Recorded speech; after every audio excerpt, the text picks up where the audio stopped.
All right. Welcome, everyone. This is Brother Doug with the Awakened by Yahuwah Fellowship Group. I am with my sister Sadia, my sister Shoshana, my brother Dennis, my brother Clinton, my sister Sally, and our sister Laura, and we are going to be going back into the book of Isaiah, Yashayahu. We are at chapter 36. And for today, I will be going back into my New Living Translation Study Bible. And so many of us read different translations just to kind of keep it fresh and to kind of see the differences.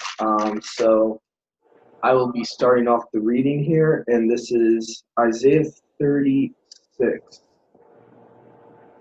In the 14th year of King Hezekiah's reign, King Sennacherib of Assyria came to attack the fortified towns of Yehuda and conquered them. Then the king of Assyria sent his chief of staff from Lachish with a huge army to confront King Hezekiah in Yerushalayim. The Assyrians took up a position beside the aqueduct that feeds water into the upper pool, near the road leading to the field where cloth is washed.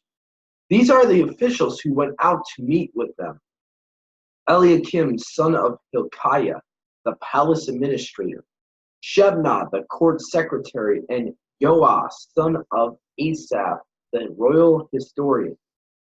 Then the Assyrian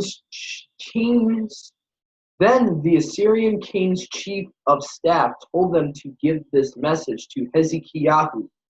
This is what the king of Assyria says. What are you trusting in that makes you so confident? Don't you think that mere words can substitute for military skill and strength? Who are you counting on that you have rebelled against me? On Egypt. If you lean on Egypt, it will be like a reed that splinters beneath your weight and pierces your hand. Pharaoh, the king of Egypt, is completely unreliable. But perhaps you will say to me, we are trusting in Yahuwah, our Elohim.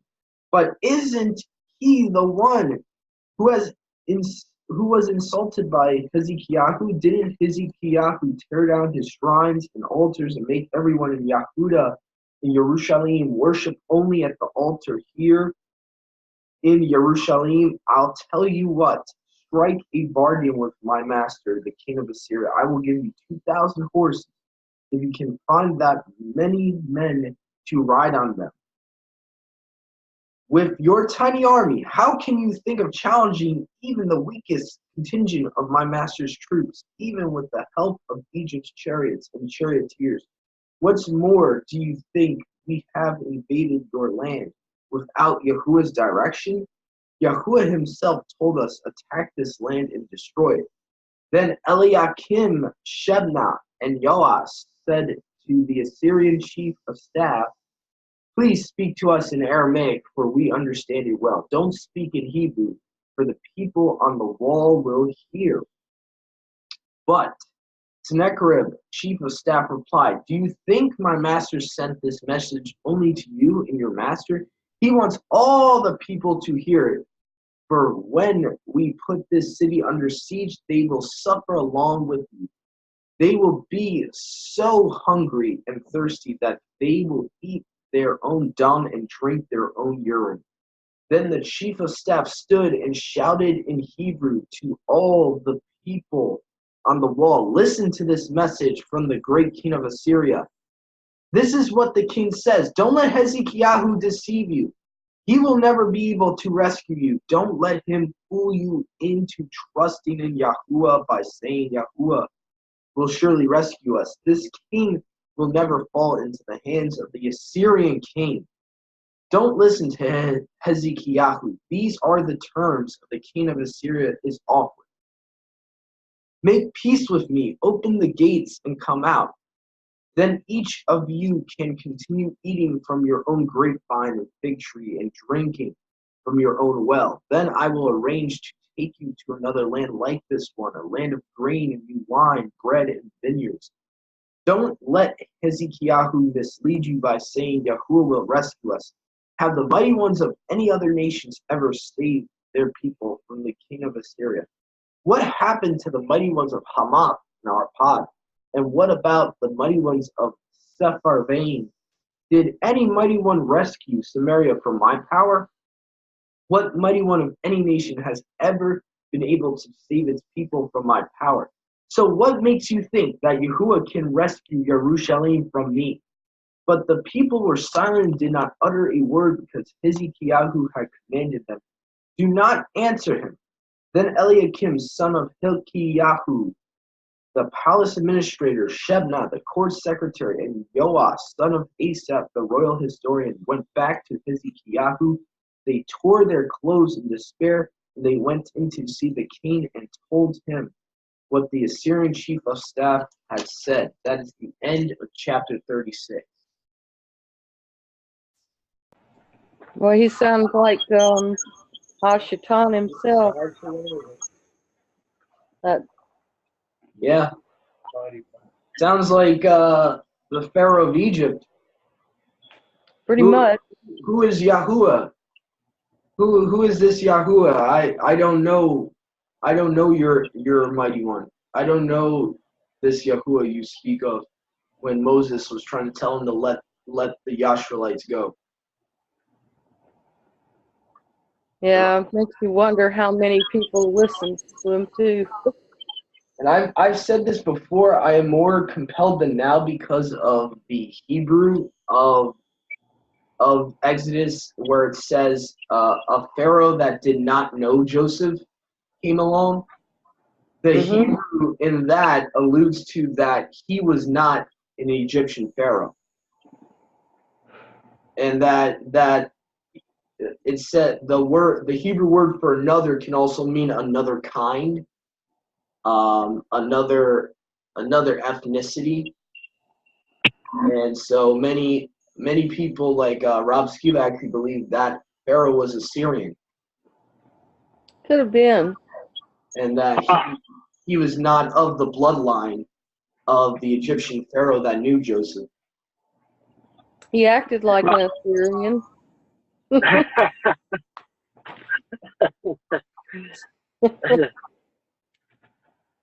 So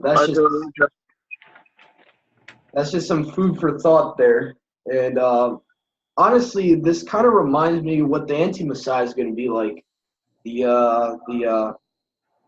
This guy has a lot of characteristics of Nimrod, and also he's trying to liken Yahuwah to the mighty ones of the nations. Yeah. Say, I've destroyed all these false mighty ones, these false deities. Is Yahuwah any different? And so he's trying to liken Yahuwah to an idol, basically. And he's basically saying, don't put your help in Egypt. And he's pretty much speaking like Satan would, talking about make a covenant with me, make peace with me. And so, Yahusha even said himself, I have not come to bring peace but a sword. So, it's funny how Satan offers this world peace. He offers them, this false peace. And it's interesting that Yahusha says his peace, I give you peace, not peace as the world gives. So, yeah. That's for sure. What were you saying, Clint? I said for sure, yes.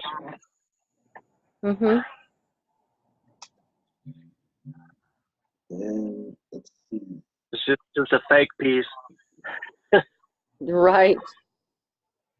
Kind of like the Arabs over there and the Palestinians with Yahuwah's people, or with the Israelites.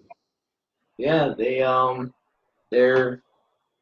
trying to make this false peace from the false peace treaty we know of is going to be Israel, the modern day Israel state in Palestine. That's going to be the false peace of the anti-Messiah. He's going to bring Mhm. so-called world peace and no more wars. And it's funny because Yahushua actually warns us. He says, when you, or I think it's actually Paul, but obviously Yahushua is speaking through Paul, when he says in 1 Thessalonians, when you see peace, no sudden destruction comes. Yeah. So, That's yeah, definitely. Yahushua warns us that there's going to be this peace, but right after it, there's going to be sudden destruction. And I would like to think that's telling us that the tribulation is going to start after the peace treaty. Oh yeah. Minister out of Chicago thinks that once the peace treaty is signed, there's going to be 7 years until the tribulation starts, according to the scripture, he says. Yeah, I'm definitely not on that wagon that it's a 7 year thing. I think what makes most sense to me when it says a times and half a time, usually that what is it called? That terminology usually means 3.5 years. Yeah. From Revelations, the same time that the woman's given in the wilderness, which we know is Israel, the true Israel, the ones that are grafted in, that we're given a times half a time in the wilderness, and that usually equates to 3.5 years. And there's stuff in Daniel that talks about times and half a time, which is also 3.5 years. So I would think if it's the same terminology, it most likely is going to be 3.5 years. I think where they get the 7 year tribulation is they look at the 7 weeks of Daniel. Mhm. It's I don't know, Clint, if you ever heard of the term eisegesis, where Yeah. people take one idea and try to insert it into interpretation. Yeah, Right. I think that's where it comes from, because I haven't seen anything else in prophecy that talks about 7 years. And I'm like, where are they getting this from? And I'm like, oh, 7 weeks, 7 years. And so they're taking, which in reality the tribulation period would start on if you're going to use that interpretation, this tribulation period actually starts in the 70th week. So it would actually start at the end of those 7 weeks, supposedly.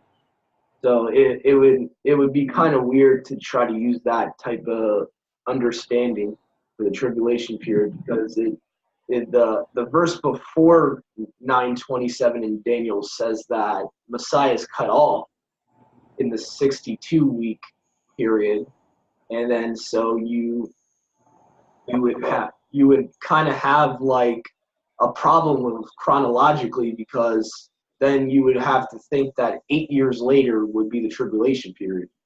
I don't know. I don't know. That's pretty much why I don't believe in the 7 year tribulation. I don't think it's really in there in scripture. I think it's more of a interpretation issue.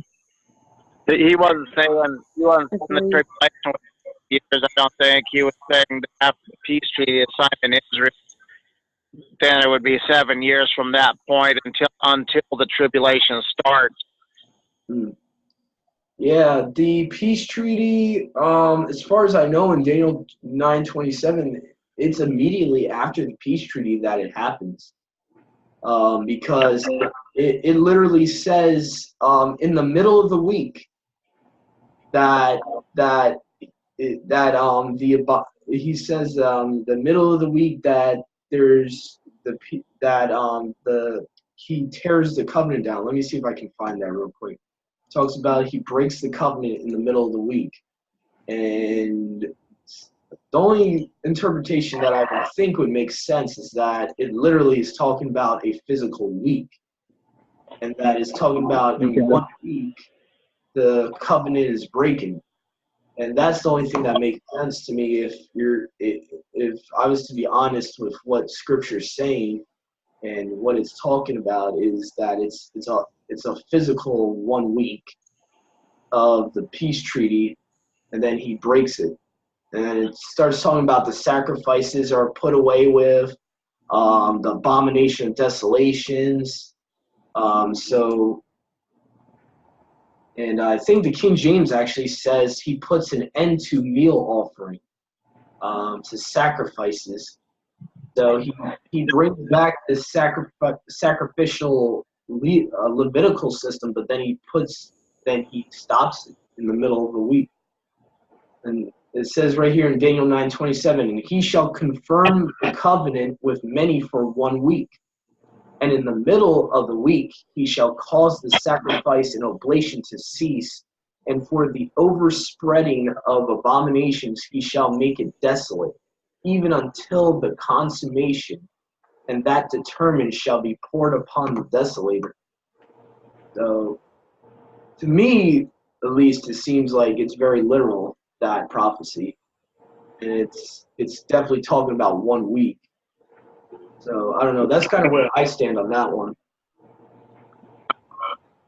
Yeah, we just have to know when he makes that covenant. Yeah. My personal opinion on it is that it will be mainstream news. It's not going to be like hidden in secrecy, because their whole goal is for people to want world peace. That's why Pope Francis promotes it. That's why all these people want people to, unite under one world religion. Really, this world peace thing is gonna really get people to want a one world religion. Because what they're gonna promote is that through the fighting of all wars have been religious wars. That's gonna be their big promotion. That all these religions divided has caused this, and we need to have a one world religion if we're going to move forward and have a peaceful society. I mean, this is like all part of their plan. They're going to use that. They're going to use this peace treaty as a way to unite all the world's religions.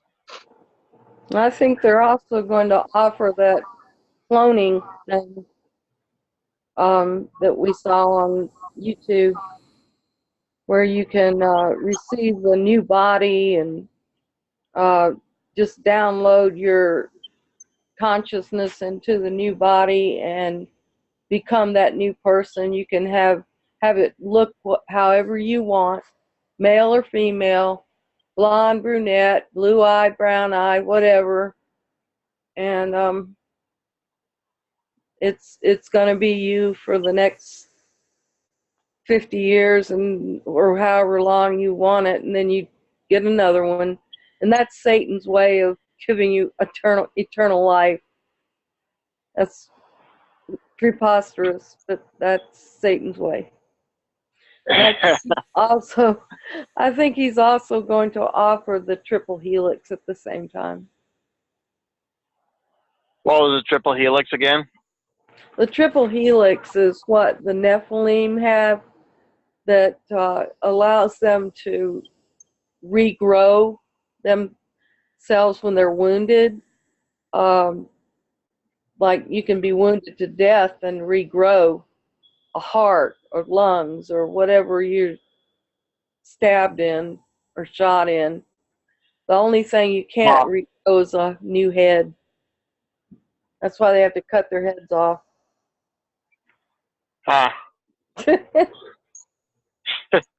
Yeah, very interesting. It's basically Satan's giving his quote unquote his DNA to mankind and allowing us to become, basically like the gods, according to these scientists like Michikaku, these physicists. And they always want to promote it as who wants to be a superhero, who wants to be like the Greek gods of mythology. And they're going to promote it as a cool thing, like, oh wow, we don't need to worry about our our decaying bodies anymore. We're gonna have brand new bodies, and And that's probably what that whole video was about, with them creating what is called now sleeves for humans. You keep transferring your brain, your consciousness to a new body each time. And I think that Rob Skeef is correct in the fact that they will offer triple helix through a little shot of Nimrod's blood. well, yeah, it would make sense because I think it says that you have to have the number of his name, which is the six electrons, six neutrons, and six protons, which is actually in our DNA. So if it's the number of his name, which is 666, or the symbol of his name, which is Chi Z stigma, which it's said in the original Greek. Either way, I believe his DNA has something to do with it. You got to have the number of his name. You have to have his DNA. Well, we already have that 666 for the man. That's what the number of man is 6. So it's going to be something a little different. Oh yeah, it's gonna be something that would change us, something that would make us not Yahuwah's creation anymore. Yeah, it's obviously if they're promoting something like that, obviously they're talking about something that would change your DNA to not be a human anymore. You would be a hybrid. You would be, and that's being promoted out in the world right now in TV commercials. They're using spiritual messages in car commercials. So many spiritual messages. I'm a hybrid. Like, they got these hybrid cars out, but you got these humans talking about, I'm a hybrid driving the car. And it's like stuff like that. And there's even a car commercial that showed this archer, like in the forest, like looking like Nimrod. And then you got Medusa in the water. It's like, why are they putting these Greek mythology characters in a car commercial? It's like, this is not about selling a car. This is like a spiritual message. And they'll probably name the cars after the superheroes of yesteryear. Yeah, they had an older car commercial that had the guy who played the Beast character of X-Men, the blue guy. Yeah. That guy played him. That guy who played him, they had him in a car commercial, along with I forget, it was someone else that had something to do with X-Men in that car commercial, and the name of the car was called the Beast, and it was all red. It was all red, and they had it looking like it was coming from a womb almost. It was weird. That's all I'm gonna say. It was weird. It had nothing to do about selling a car. I'm like, no. And they're gonna have cars that drive themselves. They already have them. And they're probably going to make a law that you're not allowed to drive yourself, that the car will drive you. wow. That's horrible. Yeah, I love driving cars. I know. Yeah, I mean, they already have the push start car. I mean, it won't take too long for them to get a self-driving car. They've had cruise control for years. I mean, so it's definitely not too far off. Probably a year or so from now. I think they already have them. They just haven't put them on the market yet. I think they have them, but I don't know. Looks like they're protecting them at this point. But You know what? What they're doing now is because the cars have been wrecking, that they have to do recalls because they're causing a lot of accidents. And that's the new cars. Oh.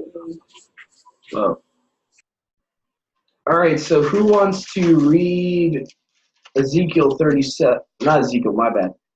Isaiah 37. Oh, you doing such a good job. I don't know if I can compare to that. Go ahead, Clint. I can't pronounce all those names like you're doing, Doug. Oh, it's all right, man. You'll learn after a while. I mean, I pretty much go by the rule of thumb. Yahoo's at the end of every prophet, so I pretty much whatever I see in the English, I just try to put Yahoo at the end. Where whatever they have at the end in English, I just try to add Yahoo. Like it said Hezekiah in the English, so I just put Hezekiah and then I put Yahoo at the end. That's helped me out a lot, just knowing from research that all the prophets' names have Yahoo at the end of them, basically. Yeah. Okay. Well, I'll see what I can do. This is chapter 37, we said? Yeah. Yep. Okay. And so it was when King Hezekiah heard it, that he tore his clothes, covered himself with sackcloth, and went into the house of Yahuwah. Then he sent Eliakim, who was over the household, Shebna, the scribe, and the elders of the priests, covered with sackcloth, to Isaiah the prophet, the son of Amos. And they said to him, "Thus says Hezekiah, this day is a day of trouble and rebuke and blasphemy, for the children have come to birth, but there is no strength to bring them forth. It may be that Yahuwah, your Elohim, will hear the words of the Rabshakeh, whom his master, the king of Assyria, has sent to reproach the living Elohim, and will rebuke the words which Yahuwah, your Elohim, has heard. Therefore, lift up your prayer for the remnant that is left." So the servants of King Hezekiah came to Isaiah, and Isaiah said to them, "Thus you shall say to your master, thus says Yahuwah, do not be afraid of the words which you have heard, with which the servants of the king of Assyria have blasphemed me. Surely I will send a spirit upon him, and he shall hear a rumor and return to his own land, and I will cause him to fall by the sword of his own in his own land." Then the Rabshakeh returned and found the king of Assyria warring against Libnah, for he heard that he had departed from Lachish. And the king heard concerning Tirhakah, king of Ethiopia. He has come out to make war with you. So when he heard it, he sent messengers to Hezekiah, saying, "Thus you shall speak to Hezekiah, king of Judah, saying, do not let your Elohim, in whom you trust, deceive you, saying, Jerusalem shall not be given into the hand of the king of Assyria. Look, you have heard what the kings of Assyria have done to the lands to all lands by utterly destroying them. And shall you be delivered? Have the Elohims of the mighty ones of the nations delivered those whom my fathers have destroyed? Gozan and Haran and Rezeph, and the people of Eden, who were in Telasar. Where is the king of Hamath, the king of Arpad, and the king of the city of Sepharvaim, Hena, and Iva. And Hezekiah received the letter from the hand of the messengers and read it. And Hezekiah went up to the house of Yahuwah and spread it before Yahuwah. Then Hezekiah prayed to Yahuwah, saying, O Yahuwah of hosts, Elohim of Israel, the one who dwells between the cherubim, you are our mighty one, or Yahuwah, you alone of all the kingdoms of the earth. You have made heaven and earth. Incline your ear, O Yahuwah, and hear. Open your eyes, O Yahuwah, and see, and hear all the words of Sennacherib, which he has sent to reproach the living Elohim. Truly, Yahuwah, the kings of Assyria have laid waste all the nations and their lands, and have cast their mighty ones into the fire. For they were not mighty ones, but the work of men's hands, wood and stone. Therefore they destroyed them. Now therefore, O Yahuwah, our mighty one, save us from his hand, that all the kingdoms of the earth may know that you are Yahuwah, you alone. Then Isaiah the son of Amos sent to Hezekiah, saying, Thus says Yahuwah of Israel, because you have prayed to me against Sennacherib, king of Assyria, this is the word which Yahuwah has spoken concerning him. The virgin, the daughter of Zion, has despised you, laughed you to scorn. The daughter of Jerusalem has shaken her head behind your back. Whom have you reproached and blasphemed? Against whom have you raised your voice and lifted up your eyes on high? Against the Kadosh one of Israel. By your servants you have reproached Yahuwah, and said, By the multitude of my chariots I have come up to the height of the mountains, to the limits of Lebanon. I will cut down its tall cedars and its choice cypress trees. I will enter its farthest height, to its fruitful forest. I have dug and drunk water, and the soles of my feet I have dried up. All the brooks of defense. Did you not hear long ago how I made it? From ancient times that I formed it? Now I have brought it to pass that you shall be for crushing fortified cities into heaps of ruins. Therefore, their inhabitants had little power. They were dismayed and confounded. They were all the grass of the field, and the green herb, as the grass on the housetops, and grain blighted before it is grown. But I know your dwelling place, your going out and your coming in, and your rage against me, because your rage against me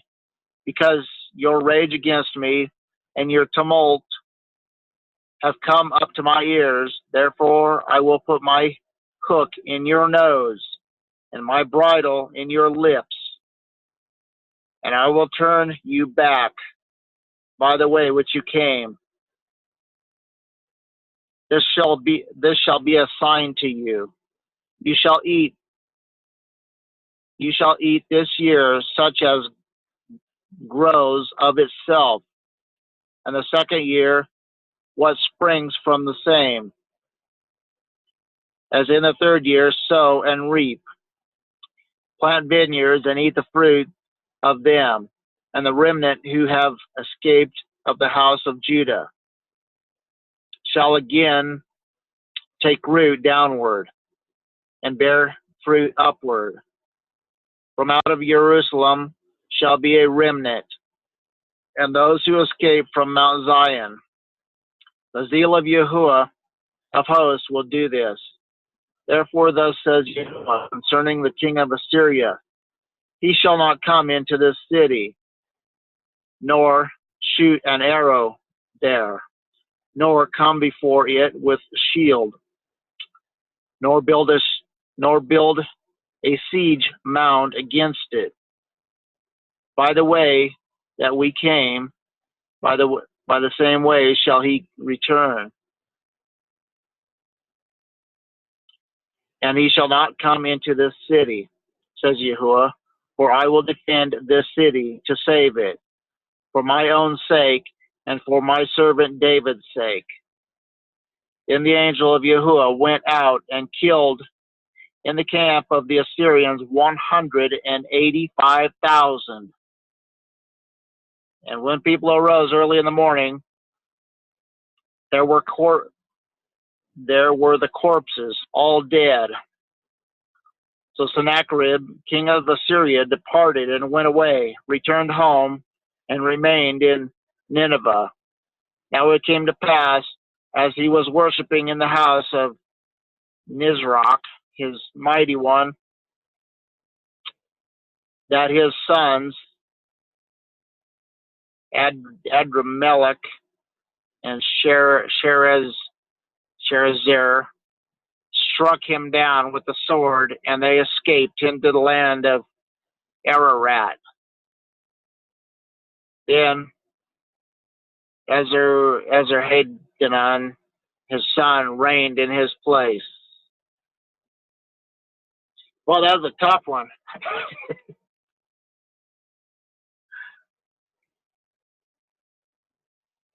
Is anybody there? Yep. Oh, okay.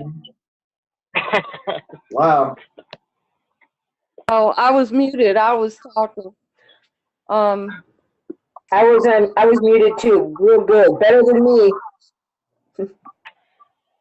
Yeah, you did a good job, Clint. I appreciate that. I couldn't help but think that it was talking about the Queen of Heaven when it was talking about this maiden daughter. Oh, I can't find it now. Where is that? Pages instead of one. Like,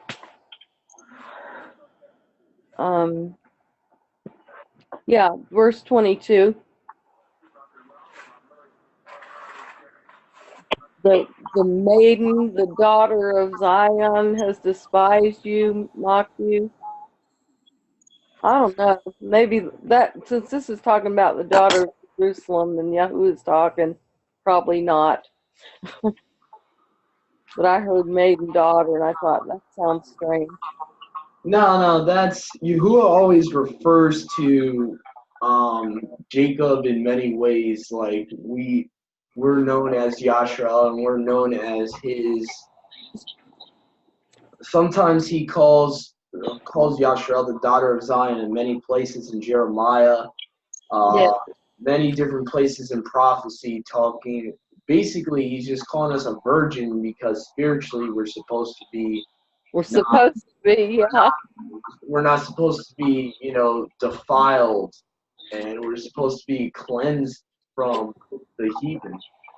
And so a lot of the times he uses like metaphors like that. He also calls Yashrael when they were not following Yahuwah, he called them a whore. So he a lot of the times he refers to Yashrael in a female tense because we are his bride. So in a way, spiritually, he's using the female type of terminology because he made a marriage covenant with Yashrael in the Exodus. So he's referring to his bride spiritually, and when they did obey him, he would call them the virgin daughter of Zion. But when they were bad, he would liken Yashrael to Sodom and Gomorrah. He would call them, you have become a harlot, you have become a whore. So I think it's more of just using metaphors. I don't think it's anything like he's trying to, that they're like Semiramis or anything. No, I was wrong on that. Yeah, the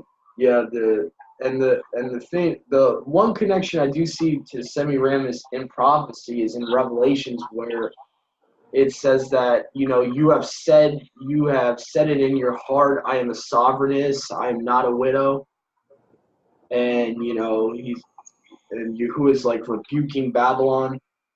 He's rebuking the harlot by saying, you have said, you have known no sorrow, you're not a widow, but you will become one.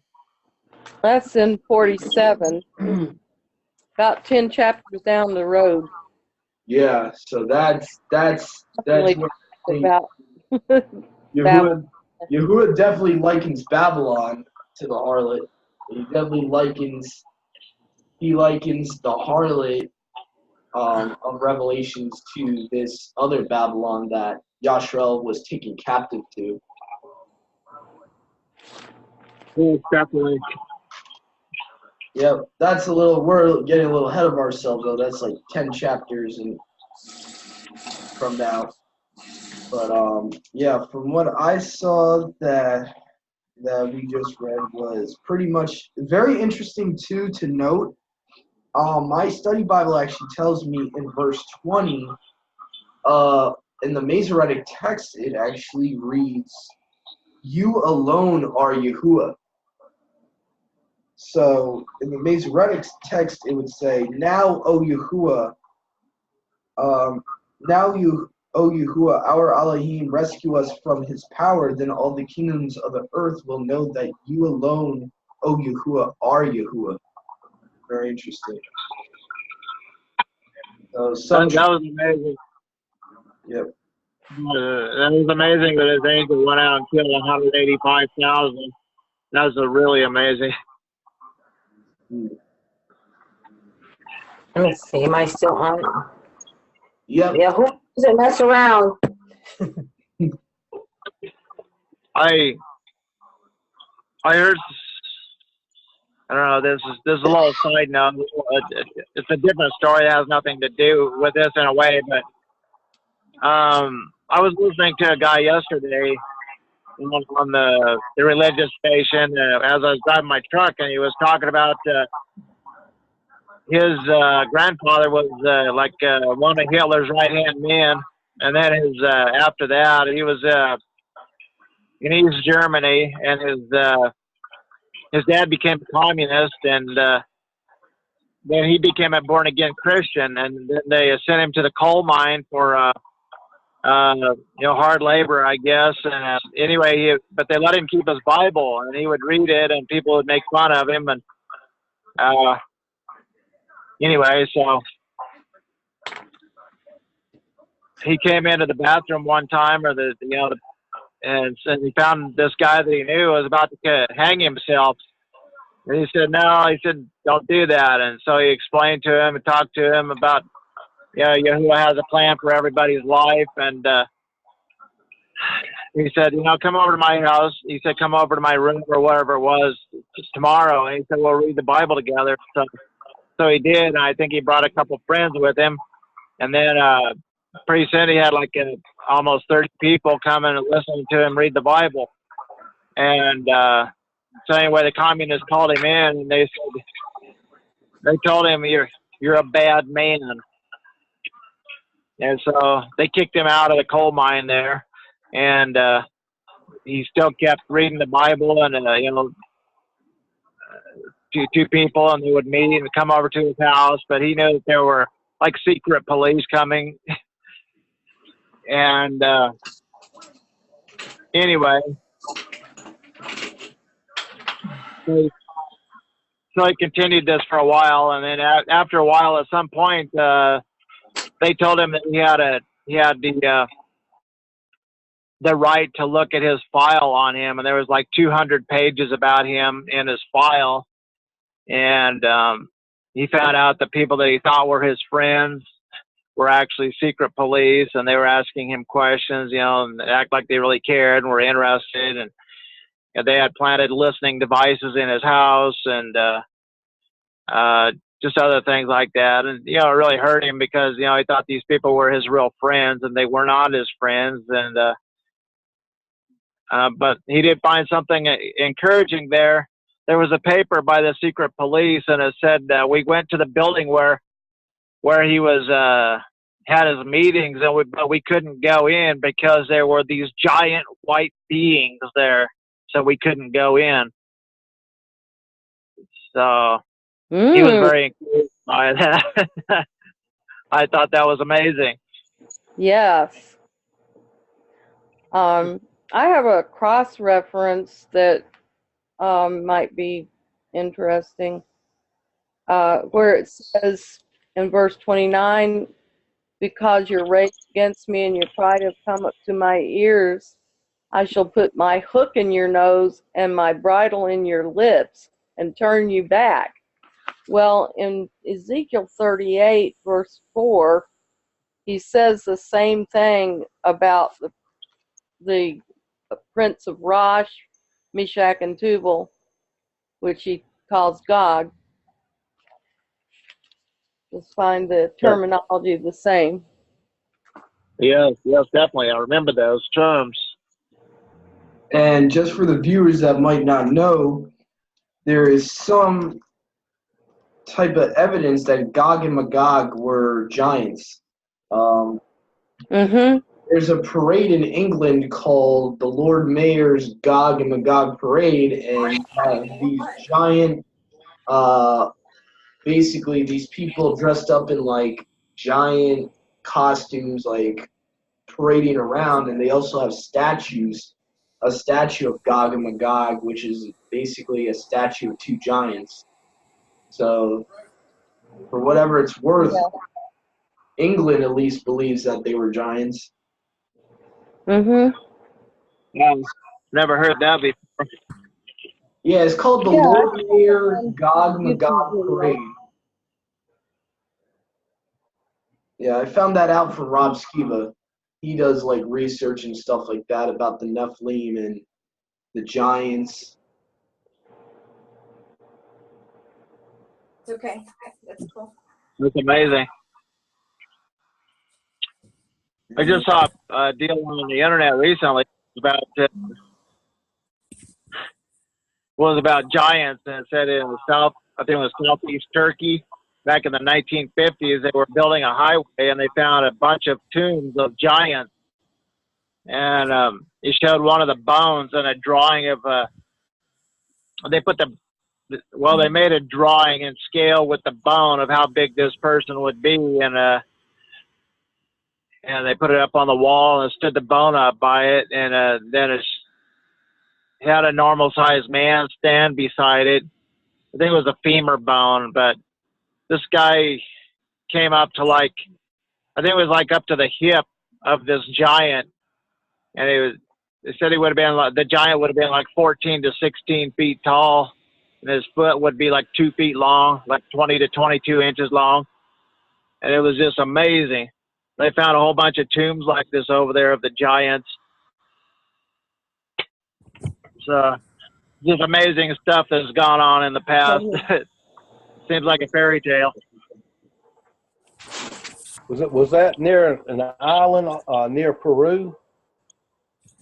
No, that was in I think it was southeast Turkey. Yeah, I think I saw that one. I saw that picture. It was an amazing picture. On the video, YouTube, for sure. Remember that.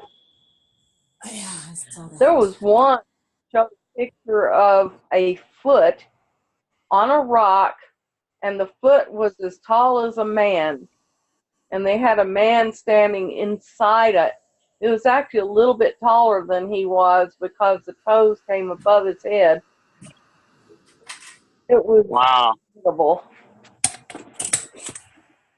I saw a picture of a guy too that was doing a dig, and they dug up a skeleton of a giant, and this guy was down in the hole beside the skull.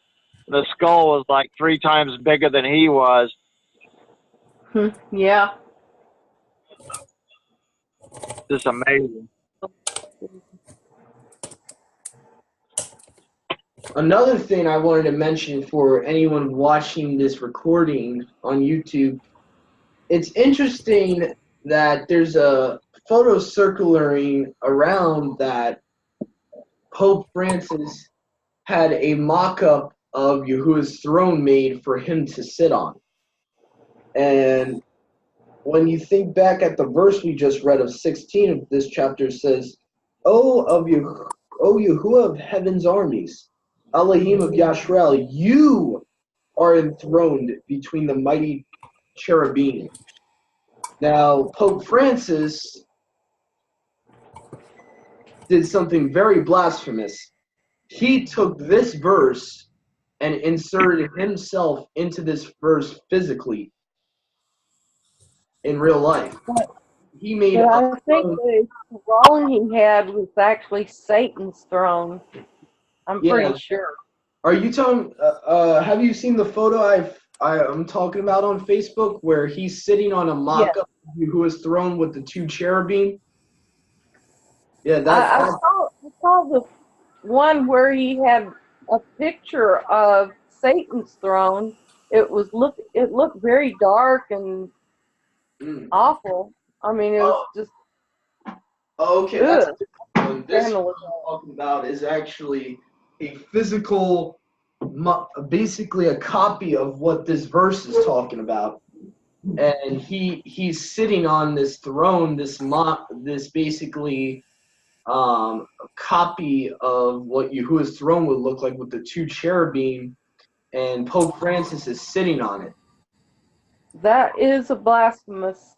So Yeah, basically, Pope Francis, he's trying to, he's trying really hard to make us, think that, he's the false prophet.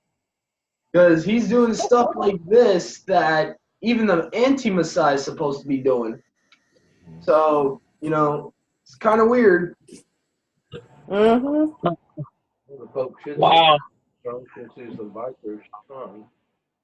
Yeah, Genesis made a statement that y'all should hear. Yeah, the Pope should sit in Shaitan's throne, in Satan's throne, because he's the vicar of Shaitan.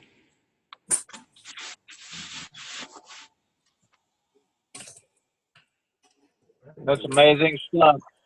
Yeah, vicar, for anyone who doesn't know Latin, if any of our viewers are ignorant of Latin, vicar actually means in substitute.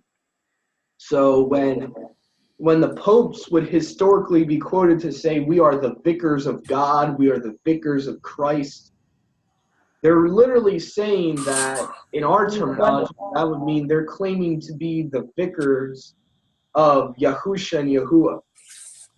They're trying to be the substitute. They're trying to be in place of the Messiah, and saying that and one of them, I think it was John Paul II, said, we hold the place of the Almighty on earth. I mean, that's so. Yeah, I think quite a few of them have said that.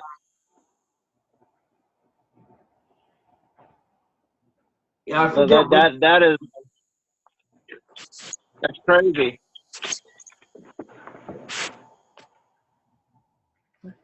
So that's what jumped out to me when I saw that, oh, Yahuwah, you are the one enthroned between the two mighty cherubim. And it's interesting, too, that cherubim's a class of Malachim, which Lucifer was before his fall. So that could have been his job. He could have been the one guarding, the what is it called? What's the thing called? The Ark, because the Ark of the Covenant has the two cherubim covering it.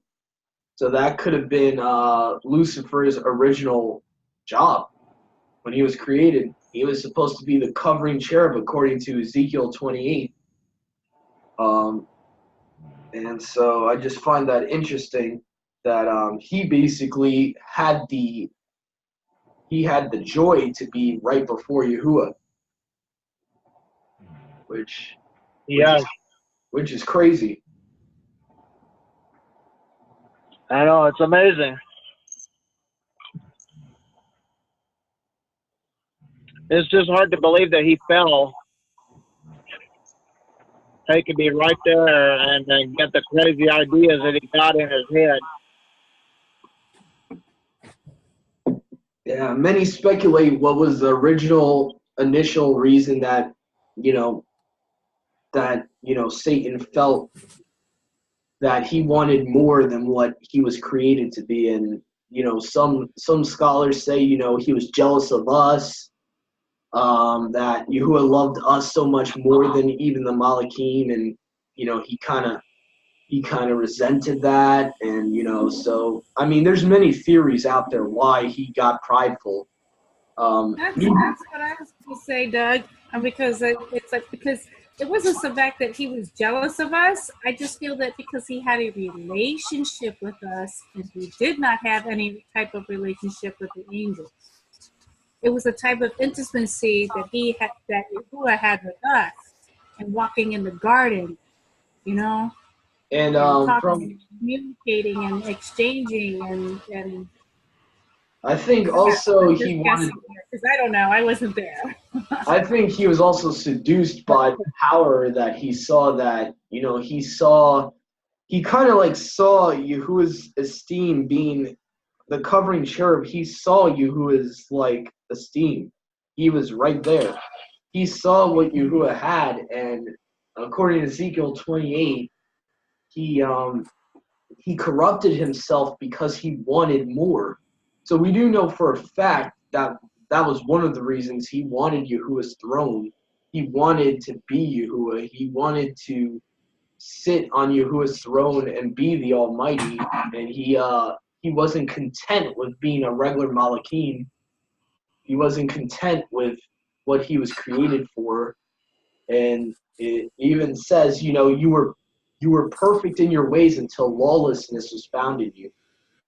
And so something happened where he felt that it was unfair for him to be a servant, because pretty much Malachim, one of their purposes was to be ministering servants. And maybe he was, maybe he felt in a way that it was unfair that he was created just to be a servant. And Yahuwah created us for much more. I mean, I'm just guessing, what could have really made him want more than what he was given. And probably he just wanted to be Yahuwah. He wanted his throne. He wanted his esteem. The light that shone forth from Yahuwah, he wanted to be worshipped. I mean, Isaiah 14 and Ezekiel 28 kind of give us an outlook on Satan's character, that he wanted more. He was greedy. He wasn't content with what he was created for. Oh, yes. Yep. Didn't appreciate what he had. Huh? And obviously he was very convincing, because he convinced 1/3 of the Malachim of heaven, which is still a lot. People say, oh, it's only 1/3. I'm like, do you know how many stars there are? That's a lot. 1/3 of the stars of heaven fell with him. So obviously he was very convincing and very charismatic to be explained to them, like, this is not fair. We should not be servants, but we should be running this place. I could kind of see that, like, in a movie, how that would look. Like he's like, man, why are we serving him? He's unfair. He's mean. And like, I could kind of see it. It's kind of like, it's kind of like how there's always, the two siblings, and there's always one sibling that feels like he's being treated unfairly, and, feels like mom and dad also God bringing the creation of man into it, to say, look at these lowly creatures, and we have to serve them. Just so they can grow up and be served by us later. Heck no. That's exactly what Satan thought. He's like, they were made from the dirt.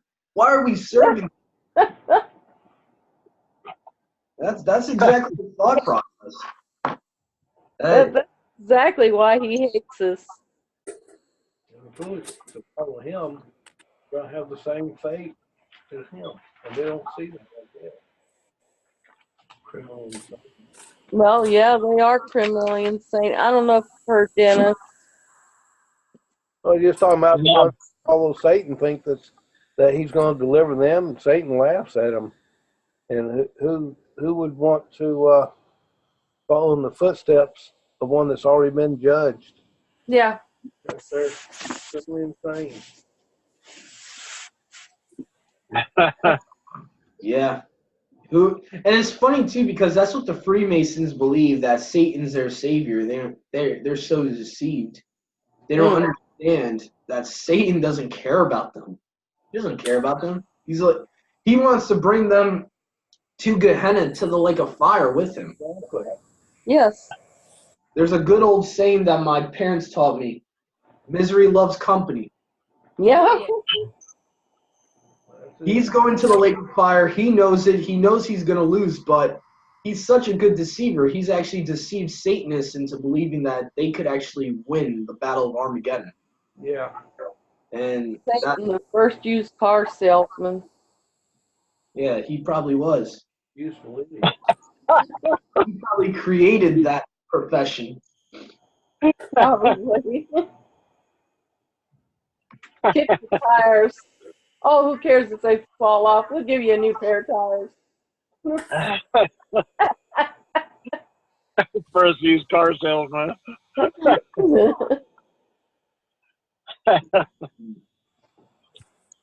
Wow. So verse 35 is interesting too. Again, Yahuwah brings up the covenant he made with David, saying, "For my own honor and for the sake of my servant David, I will defend this city and protect it." And of course, 36 is my favorite verse of the whole chapter, where it talks about, and I truly believe this is not just a regular Malachim of Yahuwah, because in the Hebrew, it's rumored that every time you see the Malachim of Yahuwah, of was not in the Hebrew. It actually would say Malach Yahuwah. So it would say, basically the Malach version of Yahuwah, basically, is what it's saying. Like, it's kind of like the word the was like not really in the Hebrew. And every time you see the Malach of Yahuwah, you kind of get the idea it's talking about Yahusha. And I think it was Yahusha that killed the 185,000 Assyrian soldiers. Could be. And I don't know, that's just a theory I have, is that every time it says the Malach of Yahuwah, it's specifically talking about Yahusha, before he took on flesh. And Yeah. and it's interesting that this event is right before the Assyrian king goes back to Nineveh. And Nineveh historically is one of the capitals of Nimrod. And you can actually find that in Genesis chapter, I think it's 11, if I'm not mistaken. It talks about that the beginning of his kingdom was Babel. He also found Calneh and Nineveh and Shinar. So I found that pretty interesting. And Nishrash, I'm guessing, is, just pretty much same thing as Baal, Molech, pretty much the same thing. It's probably Nimrod himself.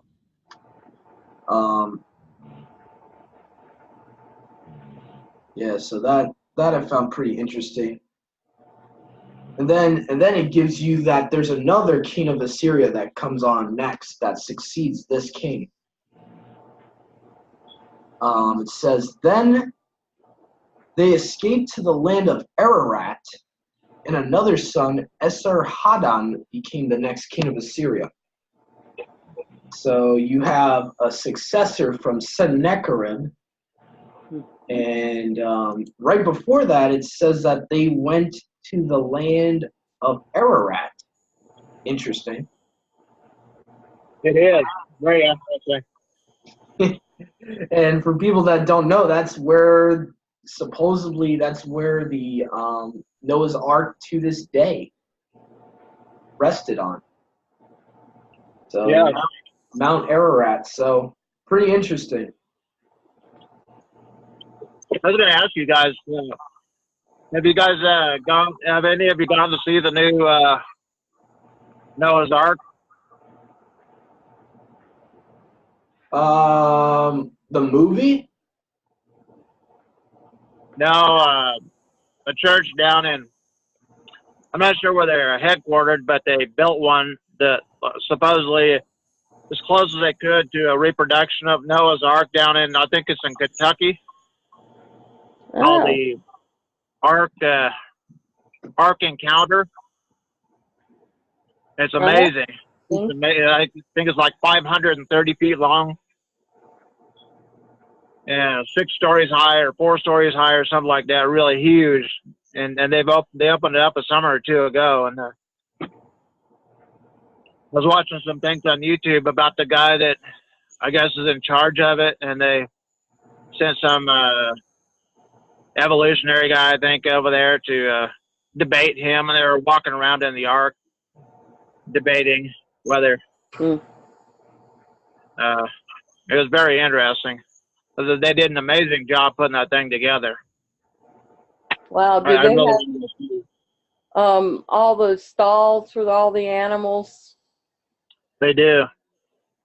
Did they put any animals in there? Yes. I think they've done like lots of taxidermy work and put animals in there. Hmm. It's just really amazing how they I think they hired Amish barn builders to come down and build it, and they put animals in there, and it just like no Noah and his family, and it was just very realistic. Was it made from gopher wood? Was it made from gopher wood, Dennis asked? I'm not sure about that part. It was made of wood, but I don't know if it was gopher wood. Were there, I mean, were the people and animals, were they real or just dummies? Well, I've been a taxidermist a couple different times. There was some big taxidermy outfits, and I think they were taxidermy, whatever I forget what the correct term is, but they were like live. They were live animals that had been taxidermy work done to make them look for real, real skins and heads, I think, or Yeah. horns. Okay. So it's really well done. And this is in Kentucky? I think it's in Kentucky. It's either Tennessee or Kentucky, but I think it's Kentucky. They opened it up like a summer or two ago, but they've had already like 2 or 3 million people come through to see it already. So have you seen it?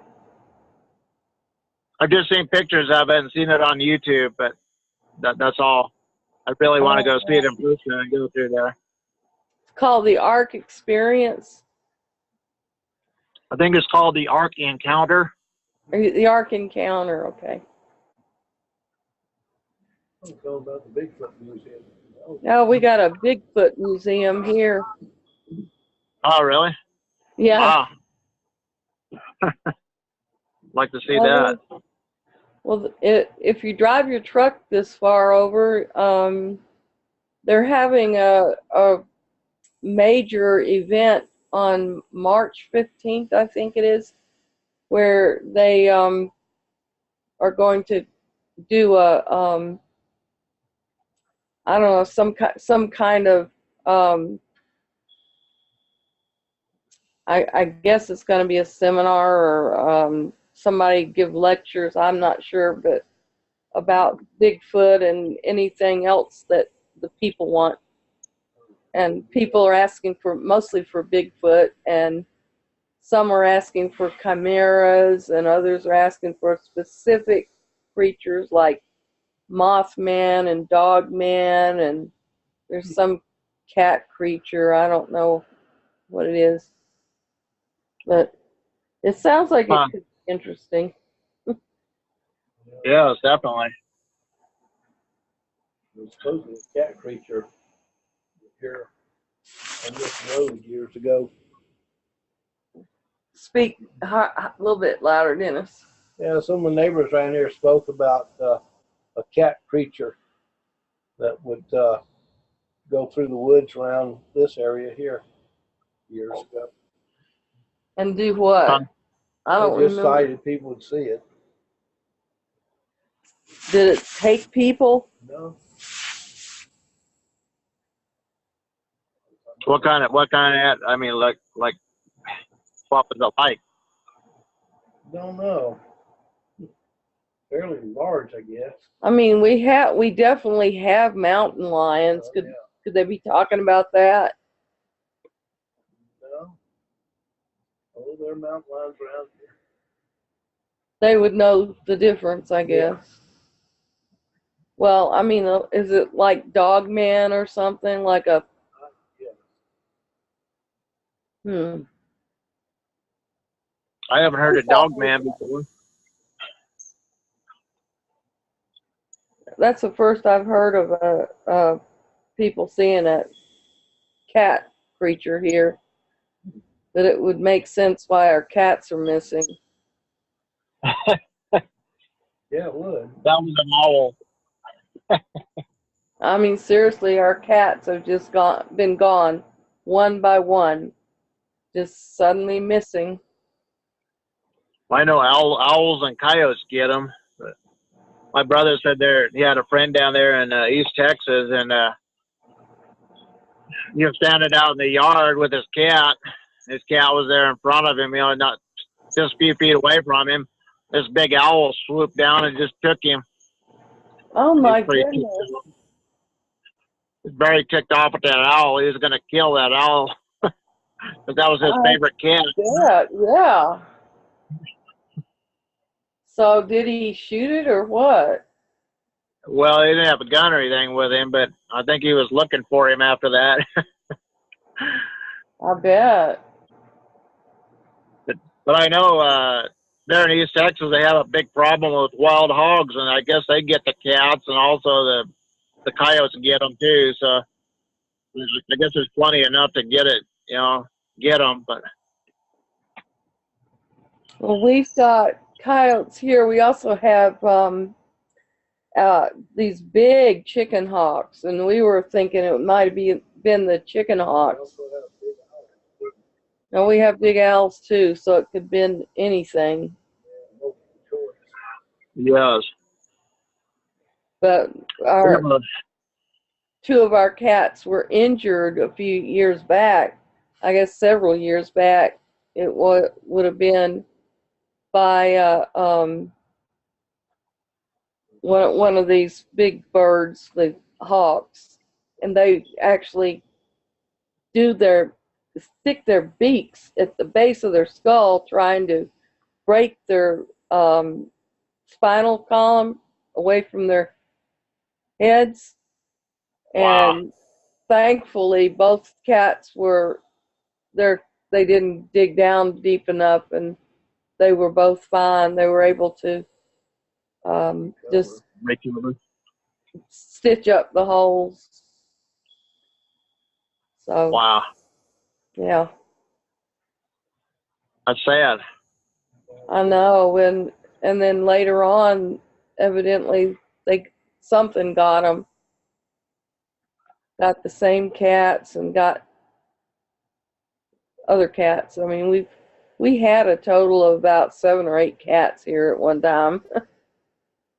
And it's sad, to lose that many creatures. They're family. Right. Yes, I understand. Yeah. Yeah, no. Anyway. We lived up there in Loveland, and we had permission to have this little dog, and there's several people in the apartment that had dogs, and then all of a sudden one day they decided they were going to enforce the contract, and in the contract it said you can't have a dog unless it's a seeing eye dog or something like that. So they said you have to go down to like a doctor and get a paper, a legal paper saying that he's a seeing eye dog or one of those kind of dogs. Yeah, service dog. I've got one. I've got a service dog, and he alerts me for low blood sugars. So I pretty said, much huh? he's just a pet dog. I don't think I can get him, approved for that. So they said, well, you're going to have to move then. So we decided to move instead of getting rid of one of our kids. Oh, yeah. Yeah, well. But I thought that was pretty cruel. Yeah, I trained mine myself.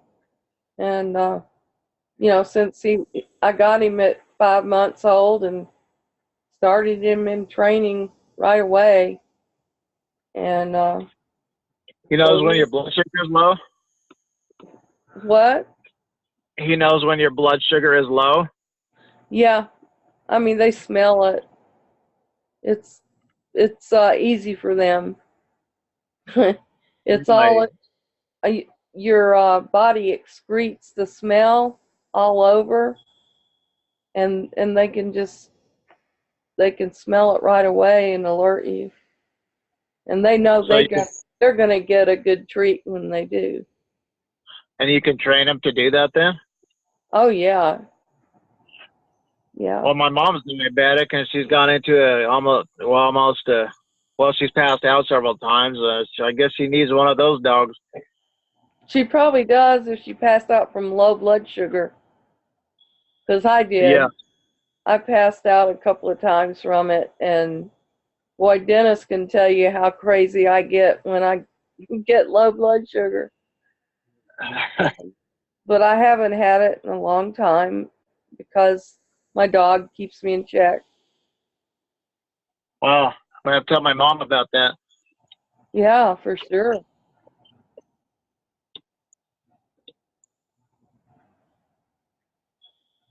Yeah, how old is your mom?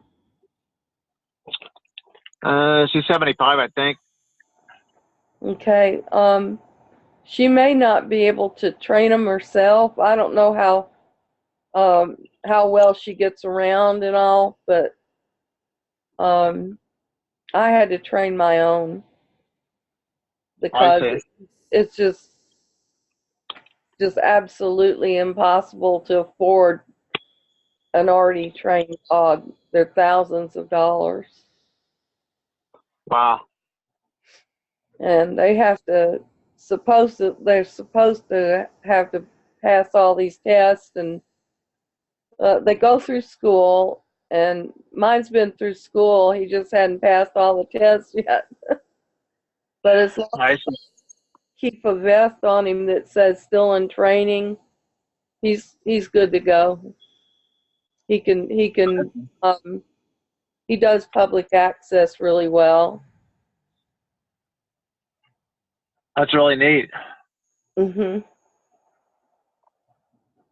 Yeah, that's the first thing I taught him is how to walk with a cart and stay with you. And if you stop, he stops.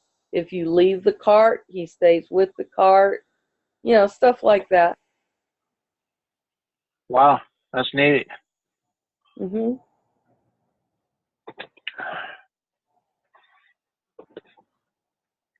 Guess we'll have to get back to Isaiah, huh? Yeah. Yep. Actually, we're going to be reading 38. So, let's see here. Here. So, let's see here. I think I'll read chapter 38. Hezekiah's sickness and recovery. About that time, Hezekiah became deathly ill. And the prophet Isaiah, Yashayahu, son of Amos, went to visit him. He gave the message the king this message. This is what Yahuwah says. Set your affairs in order, for you are going to die. You will not recover from this illness. When Hezekiah heard this, he turned his face to the wall and prayed to Yahuwah. Remember, O Yahuwah, how I have always been faithful to you and have served you single-mindedly, always doing what pleases you. Then he broke down and wept bitterly. Then this message came to Yashayahu from Yahuwah. Go back to Hezekiah and tell him, this is what Yahuwah, the Elohim of your ancestor David, says. I have heard your prayer and seen your tears. I will add 15 years to your life, and I will rescue you in this city from the king of Assyria. Yes, you will defend this city, and this is the sign from Yahuwah to prove that he will do as he promised. I will cause the sun's shadow to move 10 steps backward on the sundial of Ahaz. So the shadow of the sundial moved backward 10 steps. When King Hezekiah was well again, he wrote this poem. I said, in the prime of my life, must I now enter the place of the dead? Am I to be robbed of the rest of my years? I said, never again will I see Yahuwah Elohim while still in the land of the living. Never again will I see my friends or be with those who live in this world. My life has been blown away like a shepherd's tent in a storm. It has been cut short as when a weaver cuts cloth from a loom. Suddenly my life was over. I waited patiently all night, but I was torn apart as though by lions. Suddenly my life was over. Delirious, I chattered like a swallow or a crane, and then I moaned like a mourning dove. My eyes grew tired of looking to heaven for help. I am in trouble, Yahuwah, help me. But what could I say, for he himself sent this sickness? Now I will walk humbly throughout my years because of this anguish I have felt. Yahuwah, your discipline is good, for it leads to life and health. You restore my health and allow me to live. Yes, this anguish was good for me, for you have rescued me from death and forgiven all my transgressions. For the dead cannot praise you, they cannot raise their voices in praise. Those who go down to the grave can no longer hope in your faithfulness. Only the living can praise you as I do today. Each generation tells of your faithfulness to the next.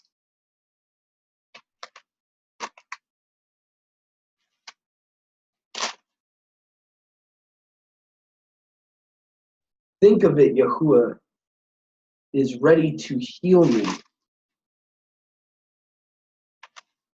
Oh, hold on, my bad about that. After the king, wait, hold on. Only the living can praise you as I do today. Each generation tells of your faithfulness to the next. Think of it, Yahuwah is ready to heal me. I will sing his praises with instruments every day of my life in the temple of Yahuwah.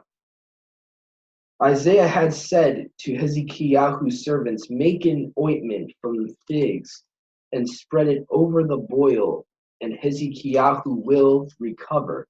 And Hezekiah asked, what sign will prove that I will go to the temple of Yahuwah? That is the end of chapter 38. Okay. So, I wonder why Noah was going to put a righteous man to death. well, Hmm. that's why it's important to read books that mirror Isaiah, like Second Chronicles, the Second Chronicles actually hints that Hezekiah, towards the end of his life, there was an event where he wanted to be where the priests were, and he transgressed and got prideful, and Yahuwah sent this sickness to him. And so it's important for us to read books that actually mirror one another. So sometimes we won't get the full story from one chapter of why a righteous man would be, in sickness like this. But I believe I read with the old group when we were going from Genesis all the way to Isaiah now. We read in First and Second Chronicles this same story, the same story of Yahoo and King Sennacherib. And I remember something about him wanting to be where the Levites were and wanting to something along those lines. And he did something where it transgressed the law, and Yahuwah sent Isaiah to rebuke him, and he didn't want to listen to Isaiah. And then sores came upon him, or it was either sores or leprosy. I forget which one. And then I think that honestly probably would give some insight. We could go there right now. It would probably give some insight on why this is happening to him in chapter 38 of Isaiah. Let me see here. King Hezekiah.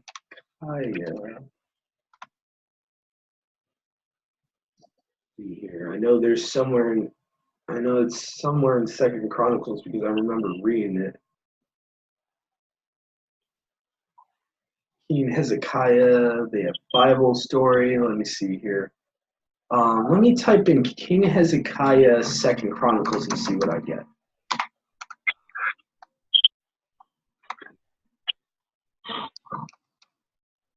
It is. A lot of these books mirror one another.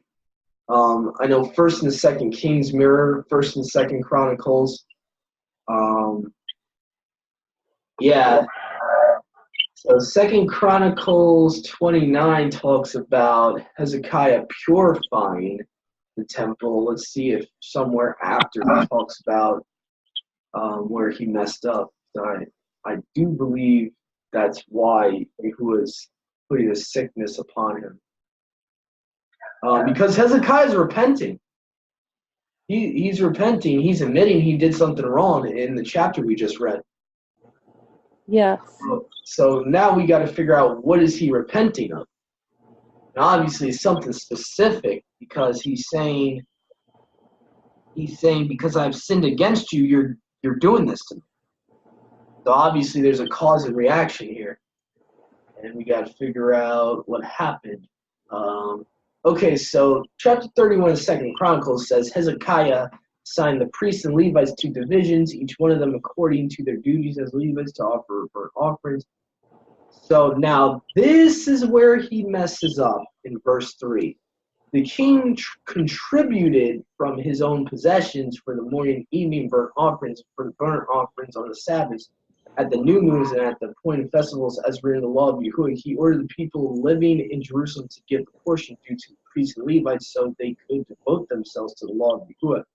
As soon as the order went out, the Yasharites generously gave the first fruits of their grain, new wine, olive oil, honey, and all that fields produced. They brought a great amount, a tithe of everything. The people of Yashrael and Yehuda, who lived in the towns of Yehuda, also brought a tithe of their herds and flocks, and tithe of the set-apart things dedicated to Yahuwah their Elohim, and they piled them in heaps. They began doing this in the 3rd month and finished in the 7th month. When Hezekiah and his officials came and saw the heaps, they praised Yahuwah and blessed his people Yashrael. Hezekiah asked the priests and Levites about the heaps, and Azariah, the chief priest from the family of Zadok, answered, "Since the people began to bring the contributions to the temple of Yahuwah, we have had enough to eat and plenty to spare, because Yahuwah has blessed Barak his people, and the great amount is left over." Hezekiah gave orders to prepare storerooms in the temple of Yahuwah, and this was done. Then they faithfully brought in the contributions, tithes, and dedicated gifts. Conaniah, a Levite, was the overseer in charge of the things, and his brother Shimei was next in rank. Yahiel, Azariahu, Nahath, Asahal, Yeriamoth, Yozabad, and Alial, Ishmachiyahu, Mahath, and Benaniahu were assistants of Conaniah and Shemiel, his brother. All these served by appointment of King Hezekiah and Azariahu, the official in charge of the temple of Yahuwah. Kor, son of Imnah, the Levite, keeper of the east gate, was in charge of the freewill offerings given to Yahuwah, distributing contributions made to Yahuwah, and also consecrating gifts, or setting apart gifts. Eden, Miniamin, Yashua, or Yahusha, Shammai, Amariyahu, Shekaniyahu assisted him faithfully in the towns of the priests, distributing to their fellow priests according to their divisions, old and young men alike. In addition, they distributed to the males 3 years old or more, whose names were in the genealogical records, all who would enter the temple. So right here, this might give us a clue. The only people supposed to be entering the temple of Yahuwah is the Levites. It says, in addition, they distributed to the males 3 years old or more, whose names were in the genealogical records, all who would enter the temple of Yahuwah to perform the daily duties of the various tasks according to their responsibilities and their divisions, and they distributed to the priests enrolled by their families in genealogical records, and likewise to the Levites 20 years old or more, according to their responsibilities and their divisions. They included all the little ones, the wives and the sons and the daughters of the whole community listed in these genealogical records, for they were faithful and constant, setting apart themselves. As for the priests, the descendants of Aaron, so to be a priest, you have to be a descendant of Aaron, who lived on the farmlands around their towns or in any of other towns, men were designated by name to distribute portions to every male among them and to all who were recorded in the genealogies of the Levites. This is what Hezekiah who did throughout Yehuda, doing what was good and right and faithful before Yahuwah his Elohim in everything that he undertook in the service of Yahuwah's temple. And in obedience to the law and the commands, he sought his Elohim and worked wholeheartely, and so he prospered. Let's see, there's got to be somewhere here where it's talking about him entering the temple. Because that's... Now, right here, in verse 24 of chapter 32 is titled Hezekiah's Pride, Success, and Death. In those days, Hezekiah became ill and was at the point of death. He prayed to Yahuwah, who answered him and gave him a miraculous sign. But Hezekiah's heart was proud, and he did not respond to the kindness shown him. Therefore, Yahuwah's wrath was on him and on Yehuda and Yerushalayim. Then Hezekiah prayed of the pride of his heart, as did the people of Yerushalayim. Therefore, Yahuwah's wrath did not come on them during the days of Hezekiah. And so let's see if there's any other clues here. I'm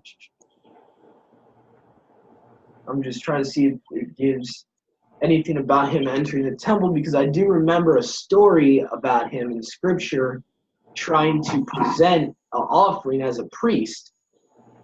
And obviously, only the Levites can do that. So I remember reading something in 2 Chronicles about that. I just can't remember what chapter off of my head right now. But even so far right now, in verse 24 of 2 Chronicles 32, it does tell us he was prideful in something. So that's possibly one of the reasons that the sickness could have came on, that he started to get prideful and arrogant. Yeah.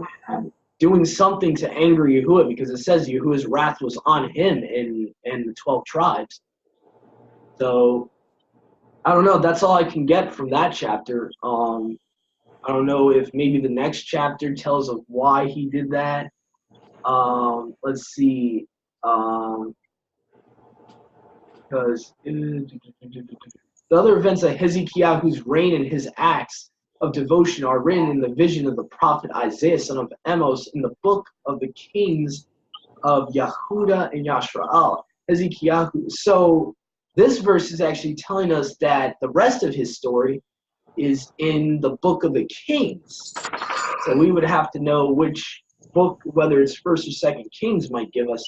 See, man, the devil really scrambled these books around, man. Yeah. Wow. Praise Yahuwah for having that verse there, though. Man, Mm-hmm. these are where to go. In the book of the kings of Judah and Yashrael, or Yehuda and Yashrael. So that is obviously First and Second Kings that's alluding to. So we would have to look in there, and that's going to take like a while to figure out. I would have to figure out what chapter, which book it is. That's We've got the clue anyway that he had become prideful. yeah, I think I'm gonna write that down in my notebook. 2 Chronicles 32:24 tells us that he was prideful. So he did something wrong. He became prideful. So, and I'm probably gonna look that up in my spare time this week, which book it's in that might tell us the exact sin that it happened. Look up. But First. see how quickly Yahuwah turned around when he turned around.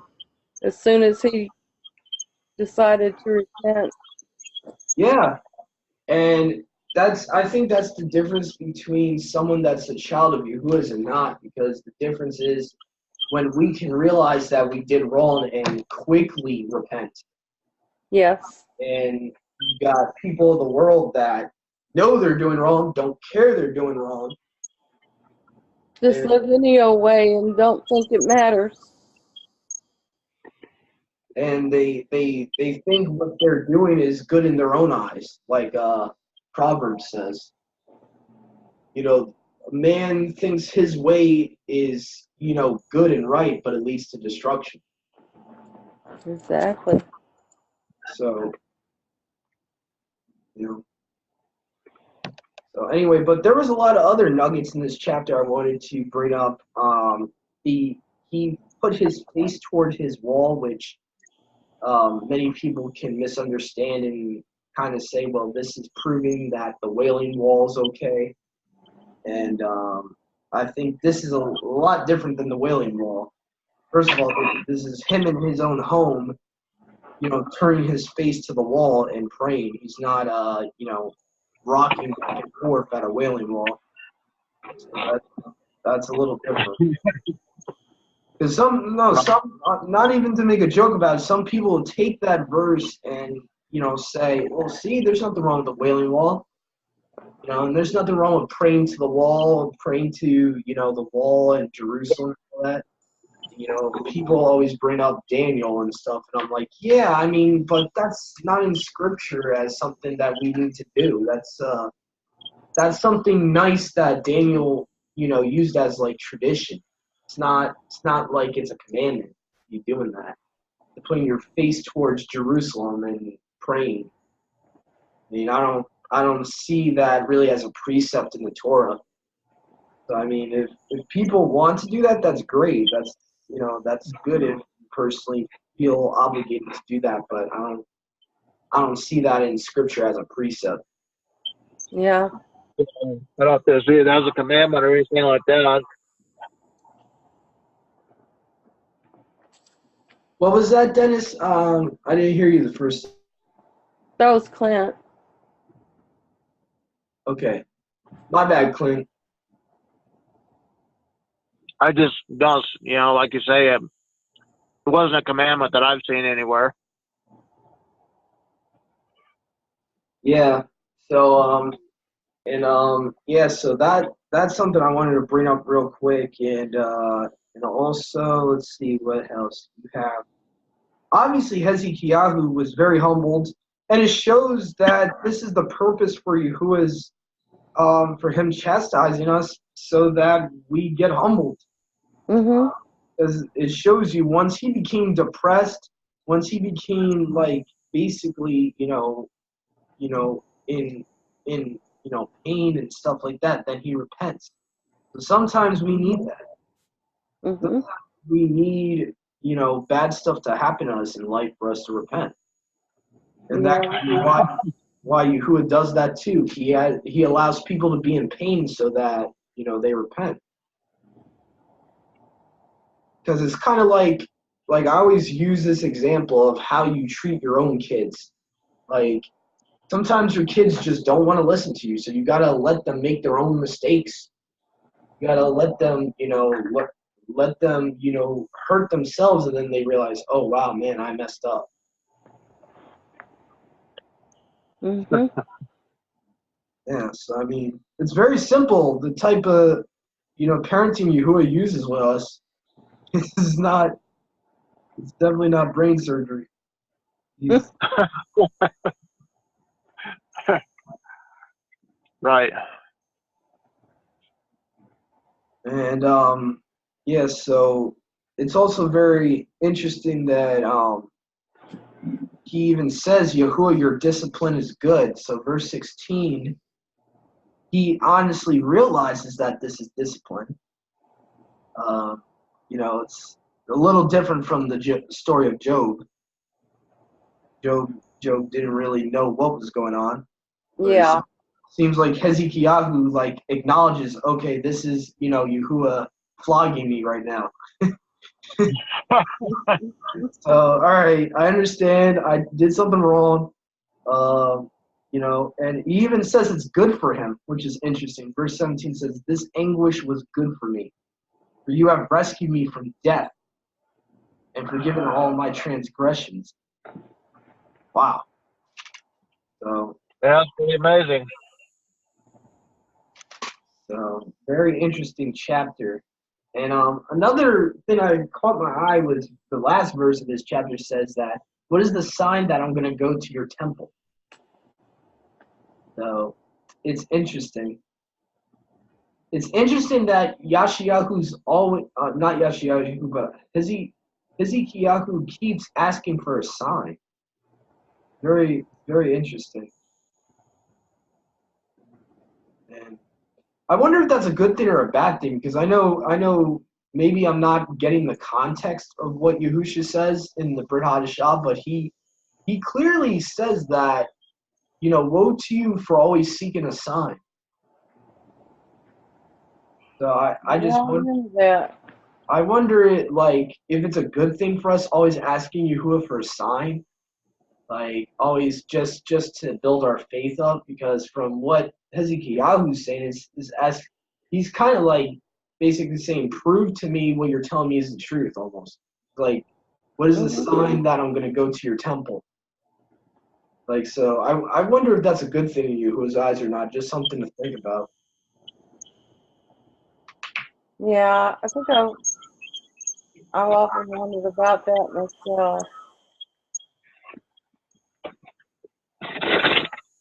There's also a thing of proving of spirits too. And if you don't know if it's the spirit of Yahuwah or not, then I've wondered about that too. How sometimes they asked for a sign and he gave it to him, and other times, he said it wasn't a good thing. So. Yeah, and what's interesting though is I think he knows this is Yahuwah talking to him, because he's speaking to Isaiah.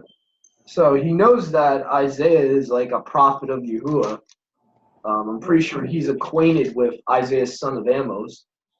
So I would think that he would know for sure that Yahuwah is obviously talking to him from Isaiah, because the verse before it says, Isaiah had said to Hezekiah, whose servants make an ointment from figs and spread it over the boil, and Hezekiah will recover. So this might be the story I'm thinking about, the boils. If I can find that verse, in 2 Kings or 2 Chronicles, wherever it is, that would definitely give us some enlightenment, because it does sound like the same story I'm thinking of. He has boils at this point. So yeah, but it's interesting that his servants are talking to Isaiah in the verse before that. So I would think that he obviously knows that Yahuwah is speaking through Isaiah to him. So I don't know. It's a very weird thing with seeking a sign, and I guess it goes along the lines of why they're seeking a sign. You know, the Pharisees probably seeked a sign because they didn't know the scriptures, and they seeked a sign because they wanted, who they thought the Messiah was to come. And there was probably some context that we're missing, because it seems like that's the only time that seeking a sign is wrong, is when Yahusha is rebuking the Pharisees for it. And so there must have been some hidden context that Yahusha's rebuking them for, saying, this wicked generation always seeks a sign, and no sign will be given to them except the sign of Jonah. I think you're right. There must be some hidden context that I can't think of right now, or that Yahuwah hasn't shown me that yet. It's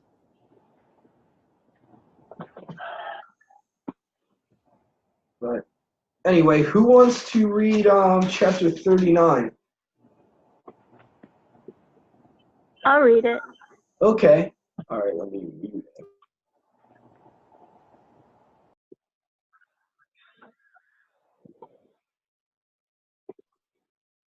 Whenever you're ready.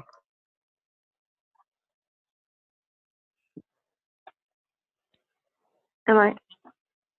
Okay, you had me muted. You muted me. My I'm bad. unmuted now. Okay. Just a second here. At that time, Merodach Baladan, the son of Baladan, I guess it would be Baladan, right? King of Babylon, sent letters and a present to Hezekiah, for he heard that he had been sick and had recovered. And Hezekiah was pleased with them and showed them the house of his treasures, the silver and gold, the spices and precious ointment, and all his armory, all that was found among his treasures. There was nothing in his house or in all his dominion that Hezekiah did not show them, which was very unwise. Then Ishayahu the prophet went to King Hezekiah and said to him, "What did these men say, and from where did they come to you?" And Hezekiah said, "They came to me from a far country, from Babylon." And he said, "What have they seen in your house?" So Hezekiah answered, "They have seen all that is in my house. There is nothing among my treasures that I have not shown them." Then Ishayahu said to Hezekiah, "Hear the word of Yahuwah of hosts. Behold, the days are coming when all that is in your house and what your fathers have accumulated until this day shall be carried to Babylon. Nothing shall be left, says Yahuwah. And they shall take away some of your sons who will descend from you, whom you will beget, and they shall be eunuchs in the palace of the king of Babylon."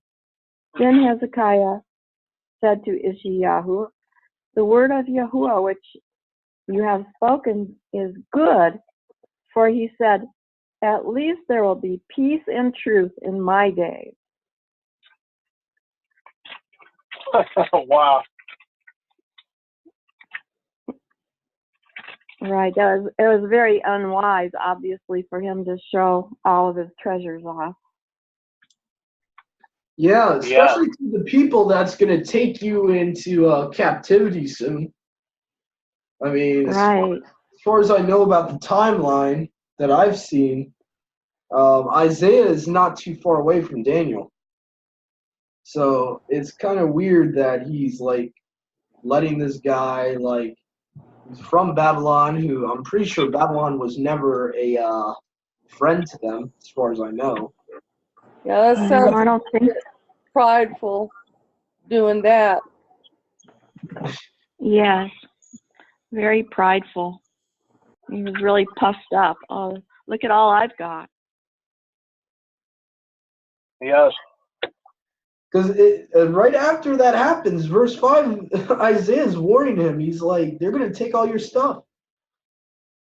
Right. Time is coming where everything in your palace, all your treasures stored up by your ancestors until now will be carried off to Babylon. So this is the foreshadowing of the 70 years of Daniel.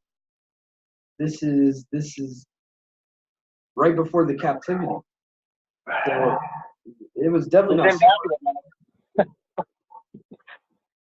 Plus, some of his sons were carried off Yep. and became eunuchs in the palace of the king of Babylon. That'd be a real bad part. That'd be terrible. Yeah. Yeah, I wonder. And he said, I wonder if it's talking about his physical. Well, it says your very own son, so yeah, that would be like his actual sons, because sometimes they can say that and mean like his descendants. Is the since he's the king of Yehuda, Yahuwah could also mean talking about the whole house of Judah. right. So, but mine actually says, funny enough, my NLT actually says your very own sons. Huh. Right. So the NLT actually Right. distinct. That's interesting. Will become eunuchs who will serve in the palace of Babylon. But we do know that it is the whole house of the southern house. Because we see in the book of Daniel that all of Judah went to Babylon pretty much. I mean, there was only some that stayed in the land, and pretty much Yahuwah, smote them for staying in the land. There were some that tried to flee away to Egypt. They were like, "Oh, we're gonna go to Necho, Pharaoh of Egypt," and Yahuwah smites them for doing that.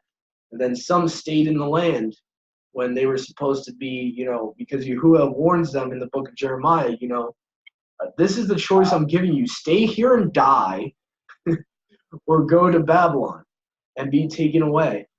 So Yahuwah actually endorses the Nebuchadnezzar taking them to Babylon.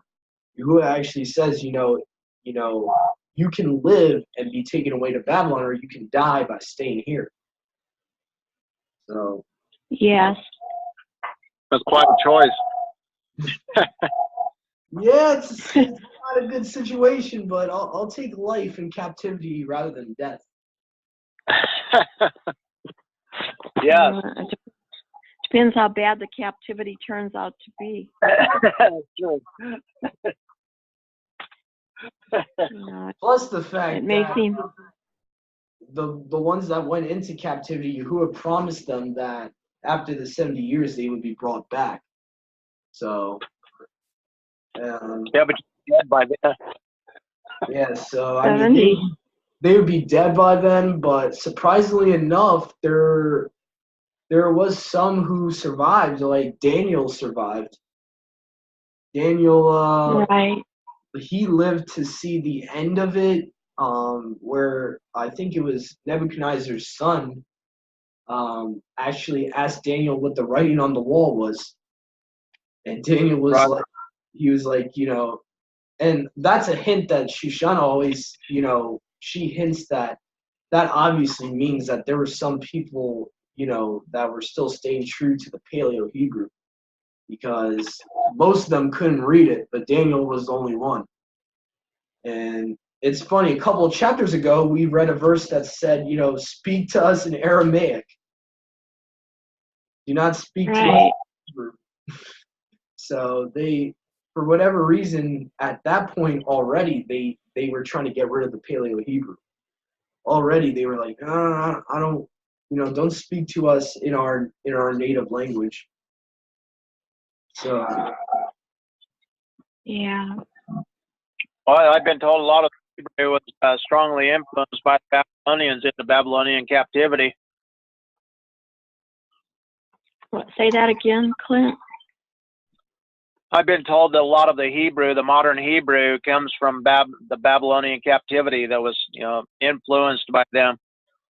Oh, yes, right.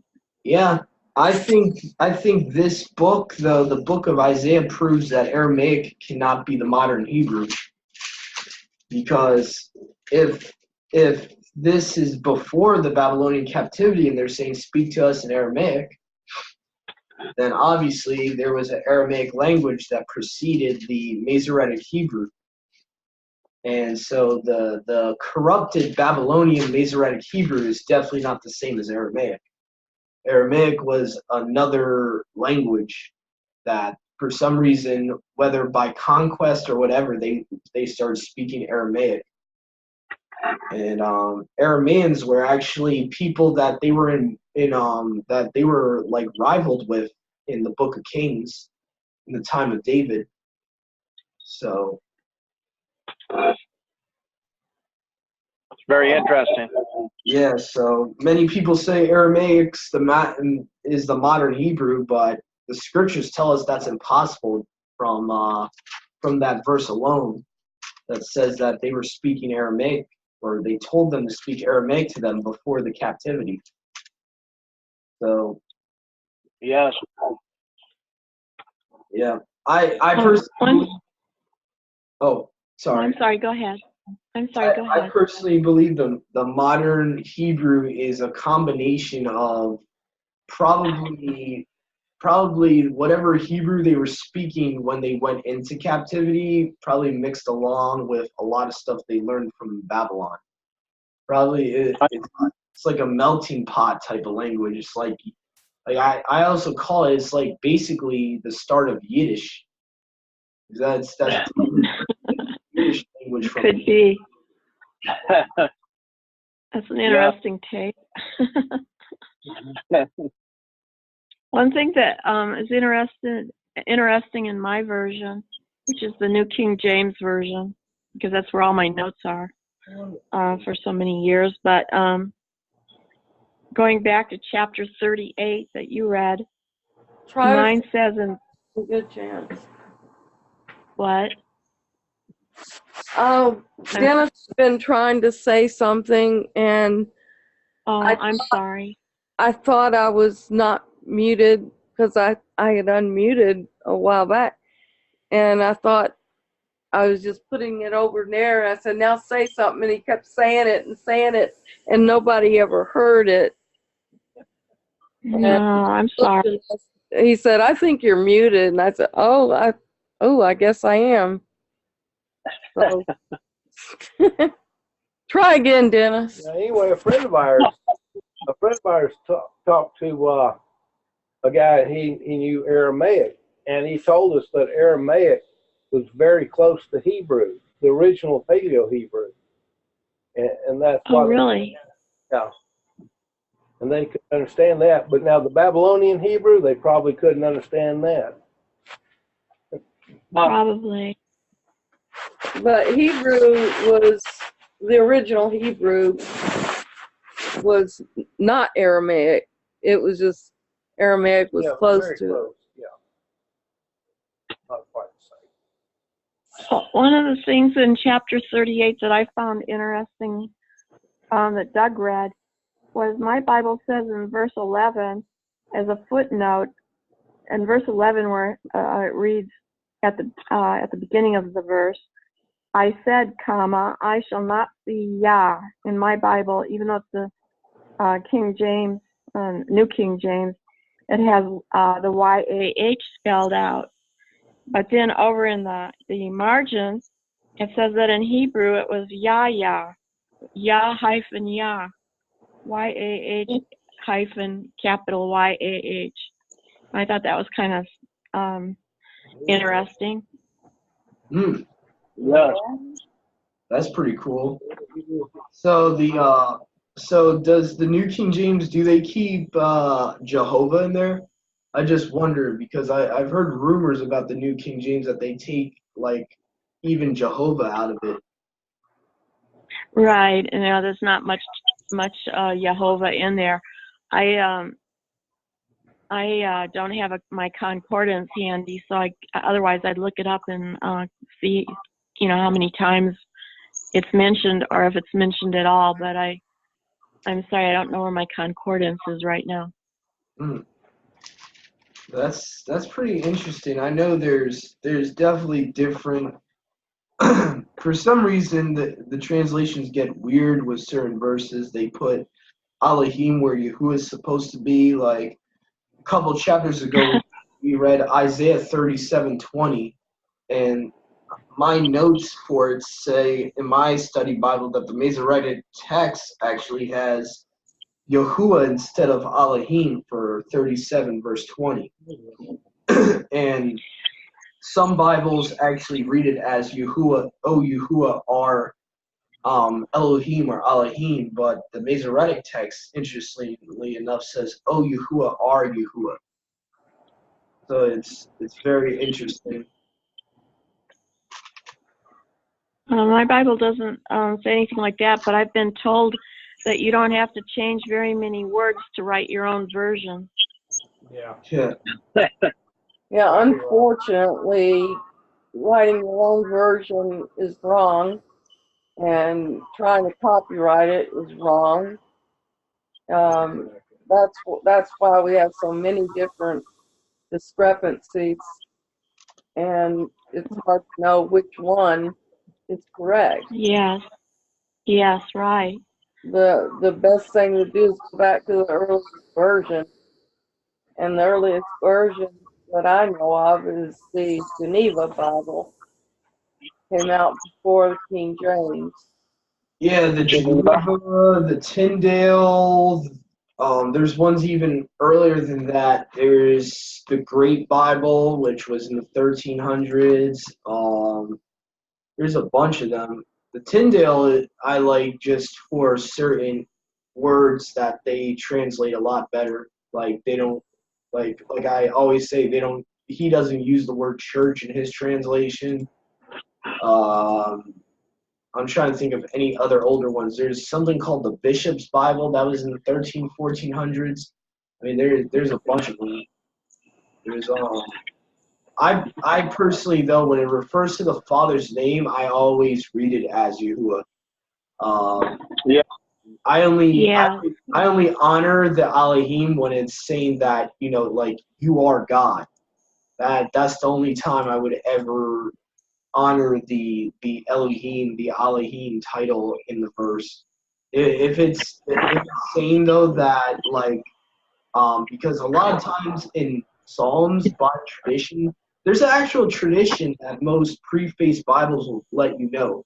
They call it the Yahwist versus the Elohist, and what that tradition is that certain verses I didn't realize that. Yes, certain verses they would use Yahuwah, and other verses by tradition they would use Elohim as his name. So even in the book of Psalms where you see David say, God, my God, that doesn't even make sense. Like you're using a title as his name and then calling him, your mighty one. How can you call your mighty one mighty one? Like it doesn't even make sense. So like there's certain verses that you can honestly say, oh wow, yeah, Yahuwah should be there, obviously. It's like it's not that hard to figure out because it's like common sense. It's like his name should be a name. It shouldn't be a title. Yeah. So a lot of times in the book of Psalms, unfortunately, they put Elohim or Elohim in there when Yahuwah should have been there. And I don't think David called Yahuwah by name Elohim. I mean, there's some people that actually believe that, but I don't buy it. I don't either. When I see the book of Psalms and there's Elohim everywhere, and I'm like, yeah, I don't know about that. That's man. I mean, they admit it's a tradition. They admit that there's a Yahwist, Elohist. I mean, you can look it up for yourself. There's an actual tradition called the Yahwist versus the Elohist, where translators pick and choose where they want to put the actual name, and where they want to put Yah, and where they want to put, Elohim. So that there comes the problem. And I don't know if you guys ever heard of PhD Daniel Merrick. He's a Ashkenazi Jew who believes in Yahusha. And he's not in Judaism, but he was raised, as, quote unquote Ashkenazi Jew. And so he, by blood, and he believed in Yahusha growing up. He's like a quote unquote messianic. And he, in his preface of the Yahuwah Bible, which you can buy off of Walmart for like $20-something, it's a restored name King James. And basically, in his preface, he explains that through history, it's known that they've used Elohim by the Masoretic Bible points as a replacement for Yahuwah. So the Masoretes actually on purpose would use Elohim for his name. And he, in his translation, he doesn't even have Elohim at all. For wherever it would say Elohim, like Yahuwah, your Elohim, he actually put Yahuwah, your Yah, Y-A-H. And so he doesn't even honor Elohim at all. Like he took it out completely. I'm still kind of divided whether he should have done that completely, but I understand where he was coming from. He uses the poetic version of Yahuwah for Mighty One. So for most Bibles, I would say Yahuwah, your Mighty One, or Yahuwah, your Elohim. His says Y-A-H for Elohim. So, like in the book of Genesis, his translation would read, in the beginning, capital Y, capital A, capital H, created the heavens and earth. So, it's pretty cool. I kind of like it. What was the name of that version? It's called the Yahuwah Bible. It's restored name King James, and you can find it on Walmart.com for $29. So it's very economical.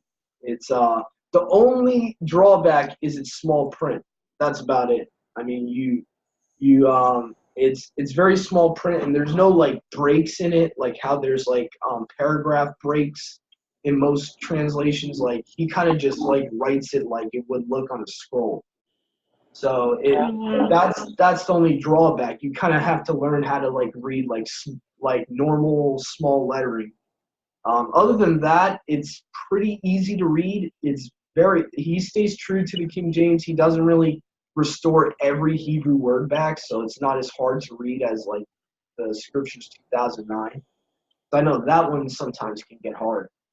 Sometimes I've read it in the past because I have a physical one that I got from followers of Yah.com for free.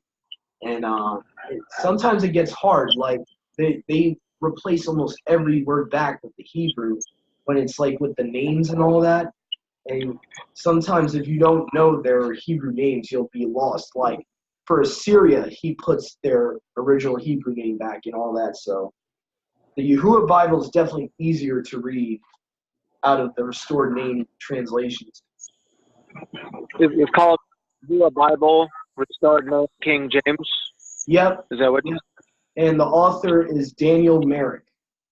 I actually could share since we have a chat thing on Zoom, I can actually share a link with you guys. That will probably make it easier. Yahuwah Bible, Walmart.com. And you can also find this at Amazon too. You can order it. So it's not that hard to find. I actually bought it way back in the day when it was more expensive than $29. Back in the day, it was like $40, $45 about. Now it went down in price. Let's see here. How do you say you spell his last name? Yeah. Oh, sorry. How do you spell his last name? Well, it's Merrick. And I'll just do a share screen to show you what it looks like, kind of get a taste of like what it would look like. I'm going to share my screen right now, and this is what the Bible looks like. It actually showed, this is a picture that he took of the Aleppo Codex. right on the cover of his Bible, he printed out a picture of the Elpo Codex with the Paleo Hebrew of Yahuwah, and very interesting. Let me see if I can zoom in. Do I got an hourglass type of thing? Oh yeah. Oh, here we go. 110.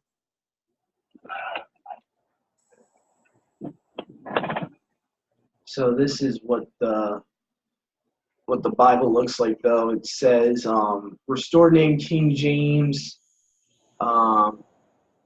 version, transliteration and translation, and has his name on the bottom. So a lot of good research, though, in the preface of this Bible. Another reason I like it, because he gives you like all the evidence for Yahusha's name. He has some sources that he used from Lou White in the introduction. He gives you like all the research for, for certain tablets he found, archaeology that he found that shows Yahuwah's name, Yahusha's name. So pretty cool. Yeah. Well, they replaced the true name in these King James and some of these other versions over 6,500 times. They replaced the true names. And King James was not the first. King James just pretty much followed everyone else. No. Trying to think of the first English translation they made, because actually the history of it, the farther you go in the history of the scriptures being written, it goes all the way back to the Masoretic text is where it really got messed up, because the Masoretes, they admit in their own literature that they were hiding the name. So they admit, and the Masoretic text was written before any Bible. The Masoretic text was pretty much a couple hundred years after the destruction of the temple. And so, there's many rumors why the Masoretic text was made. Certain people say that the original Hebrew manuscripts were destroyed with the temple and that they needed to make a new Old Testament and yada, yada, yada. But I think it was more along the lines that there was a sinister agenda. They wanted to hide the Father and the Son's name. And from prophecy, they knew who the Son's name, what the Son's name would be. They knew that his name would be Yahusha because it's in the book of Zechariah. So funny enough, they didn't erase that. But they took out, Yahuwah's name. Every time it says Yahuwah, they put Adonai. That was the origin of the substitution. And then it evolved, and some say it was even before the Masoretic text, even before the Septuagint, that they were doing this, and that's why the writers of the Septuagint were just pretty much copying what it said in the Hebrew, and they were copying Adonai into Kurios, which is the Greek version of Lord. And because the Masoretes would, put vowel points, and they would tell them, oh, well, they would probably, on the scrolls, they would probably have the vowel points already there, or they just wrote Adonai. And so it was really hard for people to find evidence for Yahuwah. The only English translation I've seen so far that proves that Yahuwah's name was, available for the translators is the Tyndale. It's the only translation I can say that has certain verses that actually says I-E-H-O-U-A-H. So it has somewhat of a rendition of his name. And so that's the last English translation that actually had a rendition of Yahuwah. It went from I-E-Hua, or however you want to pronounce that name, the way it's spelled. It goes from that to I-E-Hova. And so it's like a gradual destruction. It's a gradual corruption of the names. And watering down. yeah, it's watering it down because the Tyndale had Yahusha's name as Eoshua, and that's where you get Joshua from. And so you had somewhat of a close name to Yahusha's name in the Tyndale, and even in the King James it had Joshua. It wasn't until in the King James they messed up because they actually put Jesus where Joshua was supposed to be. And that's how we know that Yahusha's name is Yahusha, because in the book of Hebrews it says, if Jesus did not give them rest. And then when you realize that the verse is talking about the son of none, you obviously can put two and two together and be like, oh, wow. So they're trying to hide his name. And so yeah, Satan obviously planned this, and Yahuwah actually warned us in the book of Jeremiah. It says, I was led like a lamb to the slaughter. I did not know that they devised against me and it says, may we blot out his name and may it be forgotten forever. So that's Jeremiah, I believe, chapter 8, verse 8 talks about that. And then there's Jeremiah chapter 11, verse 19. And Jeremiah 8:8 is the other one that says that, you say that the Torah of Yahuwah is with you, but see the false pen of the scribes has worked falsehood. So Yahuwah forewarned that it was going to happen. That's very amazing. Well, guys, I think I have to go. So. Yeah. Yep, I think I have to go too. Yep, so I think this is a good time for us to end the recording. So we stopped at, what was it, chapter 39? Yes. Yeah. I wanted to ask you guys something before you go. Would you pray, please, for my, I have a problem that's been ongoing here for about